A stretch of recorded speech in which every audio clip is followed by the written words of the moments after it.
स्वागत है आप सभी का हमारे मिशन इंस्टीट्यूट के इस ऑनलाइन प्लेटफॉर्म पर। जैसा कि हमने पिछली कक्षा में अध्ययन किया था माहेश्वर सूत्रों का। माहेश्वर सूत्र हमें कहाँ से प्राप्त होते हैं, तो ये हमने बताया था कि पाणिनि ने जब शिव की तपस्या की थी तो शिव के डमरू से ये ध्वनि निकली थी। इस ध्वनि को पाणिनि ने अपने अनुभव के आधार पे 14 भागों में विभाजित किया। 14 माहेश्वर सूत्र उन्होंने लिखे हैं। यहाँ तक हमने अध्ययन कर लिया था। अब इन्हीं से जो प्रश्न बनते हैं उन पर हम चर्चा कर लेते हैं। देखिए, पहला सूत्र है आ ई उ ड़ा, फिर री री का, ए ओ अंगा, ऐ औ च, है व र ट, ला ड़, या मा अंगा अड़ा ना मा, झा भा या, घा ढ ध स, ज ब ग ड द स, ख फ छ ठ थ, च ट त व, क प य श श स र, ह ल। अब ये 14 सूत्र हैं, इनको आप स्पीड में भी पढ़ सकते हैं, आराम से भी पढ़ सकते हैं, जैसे चाहें। आई उड़ रिलिका एओंगा अयोच है वरट लड़ यमंगड़नम झबई घट दस जब गट दस खप छठत चटतो कपय सस सर हल। अब कहें इनको कैसे याद करेंगे, तो इनको याद करने के लिए कोई ट्रिक नहीं है, बस यही है कि इसको आप रोज़ पढ़ते रहें। जैसे हम लोग बचपन से वर्णमाला पढ़ते आए हैं, का खा गा घा अंगा, तो वो याद हो गया, वैसे ये भी याद हो जाएगा जब हम रोज़ पढ़ने लगेंगे। और देखिए, संस्कृत की जो भी परीक्षा होगी, व्याकरण है वहाँ पे, तो व्याकरण है तो वहाँ माहेश्वर सूत्रों से प्रश्न अवश्य आता है। माहेश्वर सूत्र, फिर इनसे बनने वाले प्रत्याहार, यहाँ से प्रश्न जरूर उठता है। तो सबसे आवश्यक चीज़ हो जाती है हमारे माहेश्वर सूत्र। और ऐसा कह सकते हैं कि संस्कृत की जो वर्णमाला है वो माहेश्वर सूत्र ही है, तो इसको याद करना सबसे ज़्यादा ज़रूरी हो जाता है। अब हम देख लेते हैं यहाँ से प्रश्न कैसे बनेंगे। तो देखिए, सबसे पहले आ से लेकर के अड़ा तक। अच्छा, अड़ा तक है, कहा गया है कि प्रारंभ के 4 सूत्रों में स्वर लिखे गए हैं। तो प्रारंभ के 4 सूत्रों में स्वर लिखे गए हैं, लेकिन अंत में आपको ये व्यंजन जो दिख रहे हैं, तो इसके लिए आप लोग जान लें कि ये जो अंत में हलंत वर्ण आए हैं, इनकी गिनती यहाँ माहेश्वर सूत्रों में नहीं की जाती है। इसलिए हम इनको जब गिनेंगे ही नहीं, तो यहाँ चौथे सूत्र तक देखेंगे सारे स्वर हैं, इनको हटा देंगे। जो ये अंतिम हलंत वर्ण हैं, इनको हटा देंगे। तो फिर हम देखते हैं कि आ ई उ री री ए ओ ऐ ओ, यहाँ तक सारे स्वर हमको मिल जाते हैं। स्वरों के बाद फिर 5वें सूत्र से 14 नंबर तक सूत्र, तो यहाँ तक आपको सारे व्यंजन मिलेंगे। तो हम देख लेते हैं कि इतने क्रमबद्ध तरीके से यहाँ पे वर्णमाला लिखी गई है कि पहले स्वर वर्ण लिखे गए हैं, फिर उसके बाद देख लेते हैं यहाँ से यहाँ तक आपको अंतस्थ वर्ण मिल जाएंगे। फिर वर्ग के 5वें अक्षर, वर्ग के 4थे अक्षर यहाँ तक मिलेंगे। फिर वर्ग के 3रे अक्षर मिल जाएंगे। फिर वर्ग के 2रे अक्षर यहाँ तक मिल जाएंगे। यहाँ से वर्ग के प्रथम अक्षर शुरू हो जाते हैं, यहाँ तक सबसे लास्ट में लिखे हैं ऊष्म वर्ण। तो इस तरीके से क्रमबद्ध यहाँ पे लिखा गया है।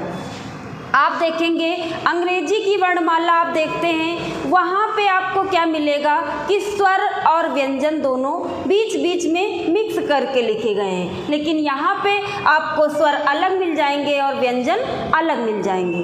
तो सबसे पहले हम स्वर देख लेते हैं। अब यहाँ से हम देख लेते हैं चौथे सूत्र तक स्वर लिखे गए हैं, तो स्वरों की संख्या इसी आधार पर हो जाती है 9। आता है संस्कृत के पेपर में, तो बहुत से लोग बहुत कंफ्यूज हो जाते हैं कि 9 करना है कि 11 करना है कि 13 करना है। तो देखिए, संस्कृत की वर्णमाला जो है ये माहेश्वर सूत्र है। तो माहेश्वर सूत्रों के आधार पर स्वरों की संख्या 9 ही है। 9 ही है क्योंकि इसी के आधार पे आपको करना है। इसके बाद 5वें से व्यंजन शुरू हो जाता है। तो जब हम यहाँ 5वें से लेकर के 14 सूत्र तक गिनेंगे, 14वें सूत्र तक जब गिनेंगे तो यहाँ तक आपको व्यंजन वर्ण मिलेंगे। और कितने मिलेंगे व्यंजन वर्ण? जब आप गिनेंगे तो आपको मिलेंगे 34। लेकिन कहीं भी पूछा जाए कि संस्कृत की वर्णमाला में कितने व्यंजन हैं तो आपको 33 बताना है। अब आप ऐसा सोचेंगे कि ऐसा क्यों है कि अभी तो हमने 34 बताया, अब 33 क्यों बता रहे हैं? तो इसके लिए आप देख लीजिए, हा वर्ण यहाँ पर आया है और यहाँ पर आया है।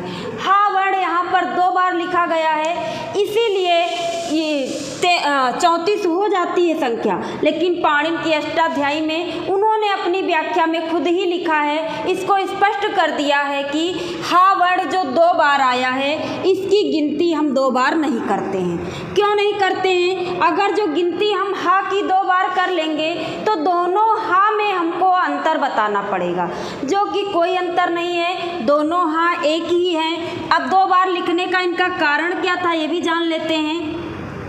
तो यहाँ पे अगर जो हा वर्ण ना लिखते तो इनको हल प्रत्याहार बनाने में समस्या हो सकती थी। अच्छा, अभी प्रत्याहार बनाएंगे तब देख लेंगे कि हल क्या है, अच क्या है। तो हल प्रत्याहार बनाने के लिए इन्होंने यहाँ पर हा लिखा था। और यहाँ पे हा क्यों लिखा गया दोबारा? तो ये ऊष्म वर्णों के साथ आ जाए, ऊष्म वर्णों के साथ आ जाए, इसलिए यहाँ पर दोबारा इन्होंने हा वर्ण को लिखा। तो ये इनका उद्देश्य था 2 बार हा लिखने का। तो इन्होंने अपनी व्याख्या में खुद ही स्पष्ट किया है कि हा वर्ण 2 बार जरूर आया है, लेकिन उसकी गिनती हम 2 बार नहीं करते हैं। तो इस वजह से आपसे चाहे जब भी पूछा जाए कि संस्कृत की वर्णमाला में व्यंजन वर्णों की संख्या कितनी है तो 33 ही बताना है, ना कि 34। आप गिनेंगे तो 34 जरूर मिलेंगे, लेकिन वो आपको दिमाग से हटा देना है। केवल यही याद रख लेना है कि संस्कृत की वर्णमाला में 9 स्वर हैं और 33 व्यंजन हैं। अच्छा, अब इनसे और प्रश्न कैसे बन सकते हैं? अब पहला तो यही प्रश्न बन जाएगा कि कौन सा वर्ण माहेश्वर सूत्रों में 2 बार आया है। तो अभी हमने बताया हा वर्ण 2 बार आया है, एक बार यहाँ आया है, एक बार यहाँ आया है। लेकिन अभी आप देख रहे होंगे तो आपको लग रहा होगा कि बहुत सारे वर्ण 2 बार आए हैं। जैसे कि आप देख लेंगे मा वर्ण एक यहाँ आया है, एक यहाँ आया है ना, ऐसे ही बहुत सारे वर्ण आप देख लेंगे कि 2-2 बार आए हैं। तो ऐसा इसलिए है, जब हम हलंत की गिनती ही नहीं करते हैं तो इसको हम गिनेंगे कैसे? तो इसलिए माँ वर्ण 2 बार नहीं आया है, एक ही बार आया है ये वाला। ये माँ को हम गिनेंगे नहीं, तो इसलिए इस माँ को माना नहीं जाएगा। इसी तरह और भी कोई वर्ण देख लेंगे तो वो एक बार हलंत में और एक बार बीच में हो सकता है, लेकिन ऐसा कभी नहीं हो सकता है कि 2 बार आया हो, केवल हा को छोड़कर। अच्छा, एक दूसरा प्रश्न यहाँ से पूछ लिया जाता है इसी तरीके का। उसमें क्या पूछा जाता है कि कौन सा इत संज्ञक वर्ण 2 बार आया है, यानी माहेश्वर सूत्र में कौन सा इत संज्ञक वर्ण 2 बार आया है। तो हम देख लेंगे अणा वर्ण एक बार यहाँ आया, इत संज्ञक मतलब हलंत में, हलंत लगा हुआ लास्ट में। तो अणा एक बार यहाँ आया है और एक बार यहाँ आया है। तो आप देख लेंगे ये 2 बार अणा इत संज्ञक वर्ण में 2 बार आया है। आप ऐसा देखेंगे या तो कोई भी वर्ण 2 बार आया है तो एक बार वो बीच में होगा और एक बार हलंत में होगा, लेकिन यहाँ पर 2 बार बीच में या 2 बार हलंत में नहीं है। सिर्फ एक ही यही वर्ण अणा वर्ण है जो कि हलंत में 2 बार है और शुरुआत में केवल हा वर्ण 2 बार आया है। इसके अलावा कोई भी वर्ण दोबारा रिपीट नहीं हुआ है। ठीक, तो ये प्रश्न बन जाते हैं। फिर ये पूछ लिया जाता है, कभी कभी क्रम पूछ लिया जाता है कि 12वें नंबर पे कौन सा सूत्र है या 10वें नंबर पे कौन सा सूत्र है। तो इसके लिए हमको इसको क्रमबद्ध तरीके से पढ़ना है, यानी एक क्रम से पढ़ना है, 1 से शुरू करना है, 14 तक पढ़ते चले जाना है। क्रम से हम डेली पढ़ते रहेंगे तो हमको आराम से याद हो जाएगा। चलिए, अब इसके बाद हम देख लेते हैं, ये तो बात हो गई कि कौन सा वर्ण कितनी बार आया है। अब इससे जो बनते हैं प्रत्याहार उनको हम देख लेते हैं।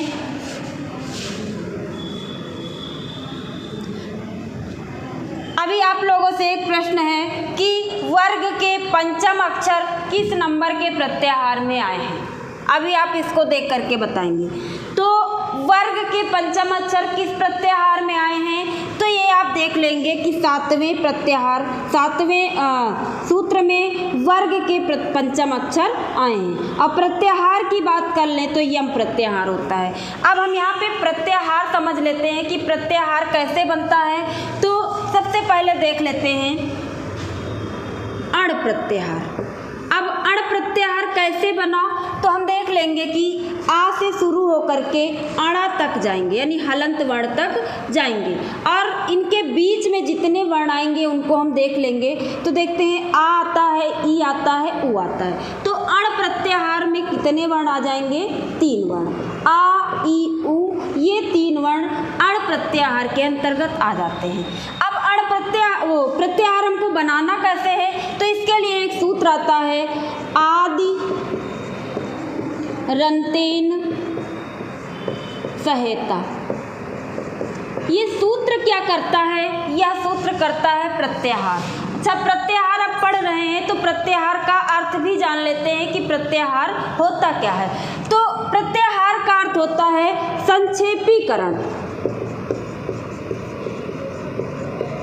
संक्षेपीकरण, जैसे हम किसी भी चीज़ को छोटे रूप में कहना चाहें वही प्रत्याहार है। मान लीजिए आप हिंदी में पढ़ते हैं हिंदी की वर्णमाला, उसको संक्षिप्त रूप में कहना चाहते हैं तो कह देते हैं का से माँ, का से माँ, यानी या फिर का से गया। तो ये आपको पूरी वर्णमाला पता चल जाती है। कहा जाता है कि का से गया तक लिख के लाना, छोटे बच्चों को काम दिया जाता है, का से गया। तो ये जो का से गया कह दिया गया है, ये संक्षिप्त रूप ही है, और यही चीज़ हमारे संस्कृत में प्रत्याहार कहलाती है। प्रत्याहार का अर्थ होता है संक्षेपीकरण। तो देखिए अण प्रत्याहार, अब अण कह दिया गया तो हमको ये 3 वर्ण बोलने नहीं पड़े, अण कह देने से हमको तीनों का बोध हो गया। इसी तरह जब बड़े बड़े बहुत ज़्यादा वर्णों का काम होता है तो वहाँ पर हम प्रत्याहार कह के 2 वर्णों से हम काम चला लेते हैं। इसी के लिए यहाँ पर प्रत्याहारों को बनाया गया। तो आदि रंतेन सहेता क्या करता है, प्रत्याहार करता है। अब इस सूत्र में कहा क्या गया है, सूत्र को तोड़ लेंगे तब समझ में आएगा। आदि अंतेन सह इता। अब इसको क्या कहा गया कि आदि, आदि का मतलब प्रारंभ का, शुरुआत का, अंतेन सह इता, अंतिम इत संज्ञक, इता मतलब जो इत संज्ञक वर्ण है उसको सह माने साथ में लेकर के, अंतेन यानी अंतिम, इत संज्ञक वर्ण को साथ में लेकर के प्रत्याहार बनाया जाता है। तो आप देख लेंगे आदि यानी आदि माने शुरुआत का एक वर्ण ले लिया गया, अंतेन इतासा, ये इत संज्ञक वर्ण है, इसको साथ में लेकर के प्रत्याहार का निर्माण किया गया है। लेकिन इसकी गिनती नहीं की जाएगी, जो इत संज्ञक वर्ण होगा यानी जो हलंत वर्ण होगा। तो यहाँ पे बन गया अण प्रत्याहार। अब अण प्रत्याहार के आप वर्ण निकाल लेंगे, आ, ई, उ। चलिए दूसरा प्रत्याहार हम देख लेते हैं, अक प्रत्याहार। अब अक प्रत्याहार में क्या है, अक प्रत्याहार में कौन से वर्ण आएंगे, तो आप इसके लिए क्या करेंगे, आ जो आदि का वर्ण दिया हो वहाँ से शुरू करेंगे, अंतेन जो अंतिम इत संज्ञक वर्ण है वहाँ तक जाएंगे। तो आ से शुरू करते हैं, आ, ई, उ। अब ये हलंत वर्ण मिल गया इसलिए इसको छोड़ देना है। बीच में जितने भी हलंत वर्ण आते जाएंगे उनको हम छोड़ते जाएंगे। तो इसको हमने छोड़ दिया, आ, ई, उ, री और री, इतने वर्ण अक प्रत्याहार के अंतर्गत आ जाएंगे, आ, ई, उ, री और री। अब इतने वर्ण हमारे आ गए अक प्रत्याहार में। अब जो मेन प्रत्याहार है वही पूछे जाते हैं, वहीं से प्रश्न आता है। अब बनने को तो पाणिनि ने यहाँ पर 42 प्रत्याहार बनाए हैं, यानी इन 14 जो सूत्रों से कितने प्रत्याहार, 42 प्रत्याहार बनाए हैं पाणिनि ने। कुछ विद्वान 43 मानते हैं, कुछ विद्वान 44 मानते हैं, इसमें भी बहुत मतभेद है। तो आपको करना क्या है, जो टेट, सी टेट या सुपर टेट में अगर जो ऐसा प्रश्न आता है कि संस्कृत में प्रत्याहारों की संख्या कितनी है, तो आपको पहला ऑप्शन आपको उठाना है 42। अगर जो आपके ऑप्शन में 42 दिया हुआ है तो 42 ही करना है, क्योंकि आपको बेसिक की किताबों से चलना है, यूपी बोर्ड के हिसाब से चलना है जो इंटर तक का पढ़ाया गया है। अब 43 या 44 कहाँ पे हो जाता है, तो आगे लघु सिद्धांत कौमुदी, व्याकरण प्रवेशिका, इन जो व्याकरण की किताबें हैं इनमें अलग अलग विद्वानों ने अलग अलग मत दे रखा है। तो आपको इतना अंदर जाके नहीं पढ़ना है, बस यही करना है कि यहाँ पे जैसे 42 दिया हुआ है तो आपको 42 कर देना है अगर जो आपके ऑप्शन में मिलता है। जब 42 नहीं मिलेगा तब आप 43 करेंगे या फिर 44 करेंगे, लेकिन जब आपके पेपर में पूछा जाता है तो आपसे 42 ही पूछा जाता है। तो ऐसा एक याद रख लेंगे कि ये जो 14 माहेश्वर सूत्र हैं इनसे कुल 42 प्रत्याहार बनते हैं। अब 42 प्रत्याहार बनते हैं तो 42 को तो हम अध्ययन कर नहीं लेंगे, हमको अध्ययन कितने का करना है ये भी देख लेंगे। जो मेन बनते हैं उन्हीं को देख लेना है। जैसे पहला हमने देख लिया अण प्रत्याहार, पहला है इसलिए पूछा जा सकता है अण प्रत्याहार में वर्णों की संख्या कितनी है, तो आप बता देंगे 3 आते हैं। कौन कौन से हैं? आ, ई, उ। फिर दूसरा प्रत्याहार हमने बताया अक प्रत्याहार। अक प्रत्याहार में कितने वर्ण आते हैं, तो आप बताएंगे 5 वर्ण आते हैं। कौन कौन से आते हैं, तो ये भी बता देंगे आ, ई, उ, री और ली। ये 5 वर्ण आते हैं अक प्रत्याहार में। अब दूसरे तरीके से इससे प्रश्न बन सकता है कि जो अक प्रत्याहार में है वो कौन से वर्ण हैं, ना किस प्रकार के वर्ण आते हैं, तो आप कह देंगे मूल स्वर आते हैं। अक प्रत्याहार में जो 5 वर्ण दिए गए हैं वो मूल स्वर कहलाते हैं। फिर ऐसा प्रश्न उल्टा घुमा के पूछा जा सकता है मूल स्वर किस प्रत्याहार में आते हैं, तो आप बताएंगे मूल प्रत्याहार मूल स्वर अक प्रत्याहार में आते हैं।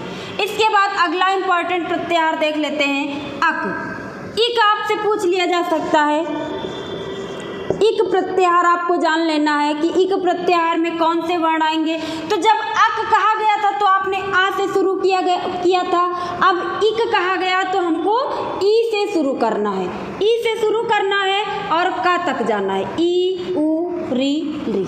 अब यहाँ पे देख लेंगे 4 वर्ण आ जाते हैं, ई, उ, री और ली। अब इनमें क्या विशेषता, ये आपको कहाँ काम आएंगे, तो अभी जब हम संधि पढ़ेंगे इको यणच यहाँ पे सूत्र दिया गया है वहाँ पे हमको इक प्रत्याहार का काम लग जाएगा, इसलिए आपको इक प्रत्याहार के वर्णों को जान लेना है।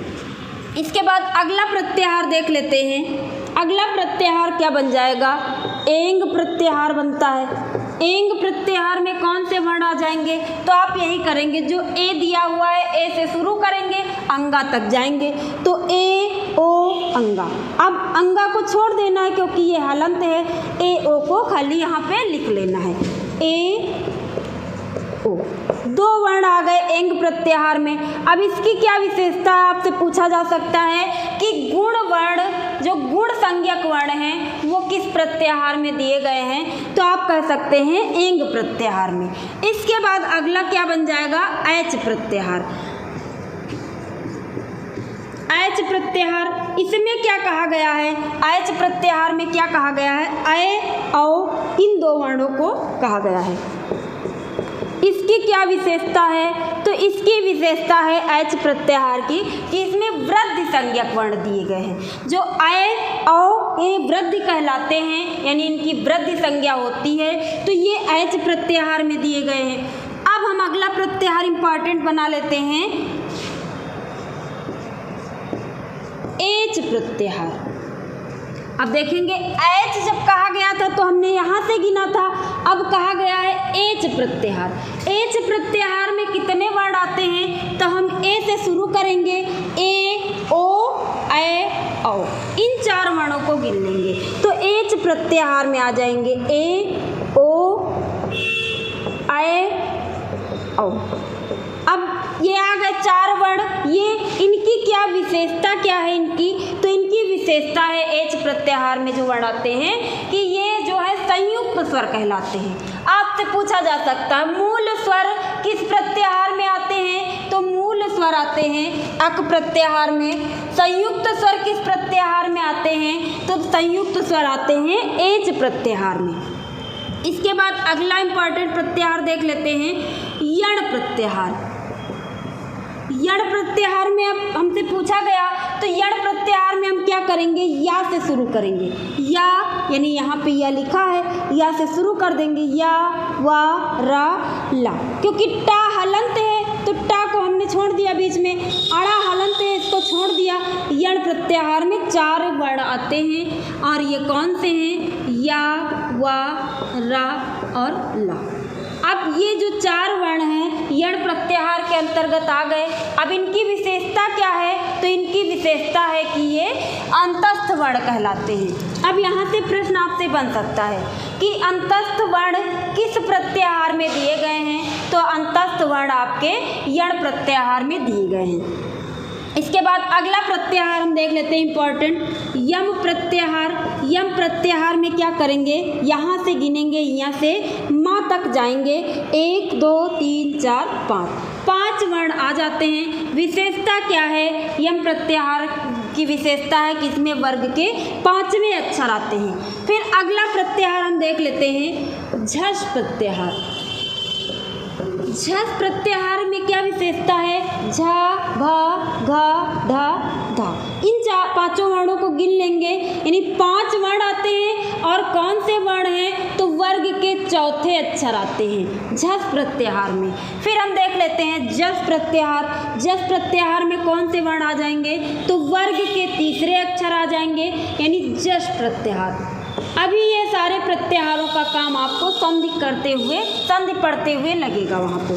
फिर अगला देख लेते हैं।